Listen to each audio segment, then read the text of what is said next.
Salam sejahtera Malaysia, selamat datang ke channel Fels Lifestyle. Terima kasih kerana masih setia bersama admin di dalam channel ini. Satu lagi peletakan jawatan yang mengejutkan Barisan Nasional, dan ini adalah satu peletakan jawatan daripada salah satu menteri di dalam Kabinet Kerajaan Perpaduan. Tengku Zafrul letak jawatan.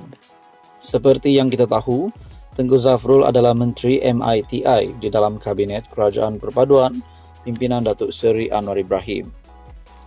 Dalam satu artikel daripada Malaysia Kini, tidak sehaluan tema pusat, Zafrul letak jawatan Bendahari UMNO Selangor. Ketua UMNO bahagian Kota Raja, Tengku Muhammad Zafrul Tengku Abdul Aziz hari ini mengumumkan perletakan jawatannya sebagai Bendahari UMNO Selangor.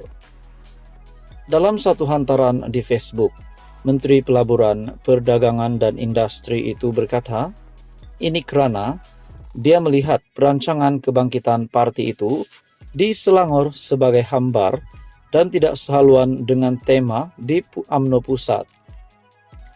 Zafrul berkata, Selangor adalah negeri yang amat penting untuk mana-mana parti politik bertapak dan strategi ampuh sepatutnya dirangka. Lebih-lebih lagi selepas keputusan pilihan raya negeri tahun lalu. Sewaktu saya dipilih sebagai ahli majlis kerja tertinggi UMNO dari Selangor dan dilantik selaku Bendahari UMNO Selangor lebih setahun dahulu, saya telah meletakkan satu matlamat untuk menyumbang kepada kebangkitan UMNO di negeri Selangor. Anda boleh lihat kenyataan Tengku Zafrul sendiri melalui laman media sosial Tengku Zafrul. Dalam artikel ini lagi, ia sewajarnya menjadi tanda jelas bahawa sesuatu perubahan perlu dilaksanakan dengan segera. Antara lain, tawaran kepada pengundi Selangor harus dibina dengan lengkap uji dan disemak dengan pemegang taruh. Kerjasama dengan parti-parti lain mesti diperkuat, bukannya dilemahkan, atas angan-angan bahawa masalah UMNO terletak pada hubungannya dengan parti lain. Apatah lagi, sedangkan hubungan itu sudah wujud di peringkat pusat, katanya. Zafrul berkata, begitu banyak bergantung kepada sikap dan pendekatan kepimpinan UMNO negeri. Saya melihat sendiri bagaimana Presiden UMNO Ahmad Zahid Hamidi, kepimpinan nasional tidak henti merangka jalan kebangkitan parti di peringkat pusat. Namun sejauh mana hebat perencanaan pusat yang melaksana ada di negeri dan ke bawah. Saya tak mampu mengulas buat negeri lain, tetapi untuk negeri saya Selangor, pelaksanaan itu hambar, malah ada ketika tidak sehaluan dengan tema di pusat, katanya. Menurut Zafrul, pendekatan dan prinsipnya mudah, yaitu jika dia tidak dapat menyumbang atau melakukan sebarang penambahbaikan, maka dia tidak harus memegang suatu jawatan. Malah lebih baik, saya mengosongkan jawatan untuk diisi orang yang boleh menyumbang dengan lebih efektif, katanya lagi. Bagaimanapun, Zafrul berkata dia akan meneruskan tugas dan peranan sebagai Ketua UMNO bahagian Kota Raja dan ahli Majlis Kerja Tertinggi UMNO. Dia turut merakamkan ucapan terima kasih atas pelantikan dan kepercayaan kepimpinan parti itu kepadanya selama ini. Zafrul dilantik sebagai Bendahari UMNO Selangor pada April 2023. Tuan-tuan dan puan yang dihormati, adakah dengan ini satu lagi berita buruk untuk Zahid Hamidi sebagai Presiden UMNO? Apa komen Anda? Sekian saja, teruskan bersama di dalam channel ini. Halo semua, salam sejahtera Malaysia. Tuan-tuan dan puan yang amat dihormati semua. Saudara-saudara yang saya amat hormati, berkaitan dengan isu stalking kalimah Allah yang masih menjadi sebutan ramai.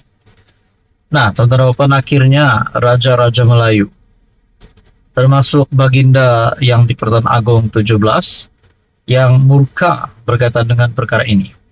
Dan terbaru Sultan Pahang dalam satu artikel perkongsian daripada Malaysia Kini yang bertajuk Sultan Pahang, duka cita insiden serangan pada kekemat.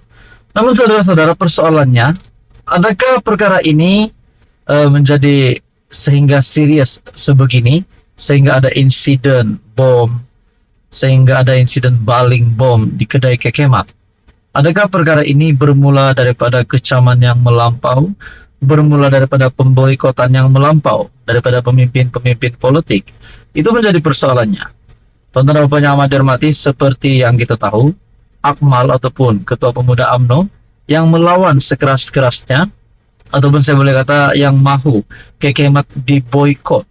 Pada akhirnya, dalam satu artikel daripada FMT, Akmal harus letak jawatan seperti dijanjikan, kata T. Senator itu turut mempersoalkan sama ada UMNO harus dipertanggungjawabkan karena menyokong pendirian ketua pemudanya. Ketua Pemuda UMNO, Dr. Akmal Saleh, harus meletak jawatan berikutan peningkatan ketegangan kaum dan kejadian beberapa cawangan kedai serbaneka Kekemat dilempar bom petrol baru-baru ini, kata Senator T. Lianker. Akmal harus bertanggung jawab dan berundur diri daripada jawatan seperti yang dijanjikannya. Ada ramai lagi pemimpin pemuda UMNO yang lebih bertanggung jawab dan tidak bengkeng, kata bekas naib presiden MCA itu di platform media sosial X. T merujuk kepada laporan utusan Malaysia awal bulan ini yang memetik Akmal sebagai berkata beliau lebih rela hilang jawatan daripada tidak mempertahankan Islam dalam isu stalking tertera kalimat Allah. Adakah ini satu gesaan untuk Akmal, Ketua Pemuda UMNO, untuk meletakkan jawatan? Akmal dilaporkan berkata, walaupun perjuangannya mempertahankan kalimat suci, Islam itu akan menjejaskan hubungan antara parti dalam kerajaan perpaduan. Beliau akan terus mempertahankan agamanya. Saya tidak kisah di EP atau mana-mana menteri mahu serang saya. Tetapi saya bercakap, saya berdiri atas agama saya. Kalau ngakor ming kata, bila saya buat begini boleh hilang sokongan. Saya nak beritahu mereka ini cara UMNO bila ada pihak yang persendakan agama Islam. Saya rela hilang jawatan, tanggung jawab sudah saya laksanakan untuk bela agama saya. Jawatan ini nomor 2, katanya. T juga mempersoalkan sama ada UMNO turut harus bertanggung jawab kerana menyokong Akmal dan mengesahkan kenyataan dan ucapan berbaur kebencian yang dikeluarkannya itu. Adakah MCA dan MIC juga perlu dipertanggungjawabkan kerana gagal bersidang dan menetapkan pendirian atas semangat BN?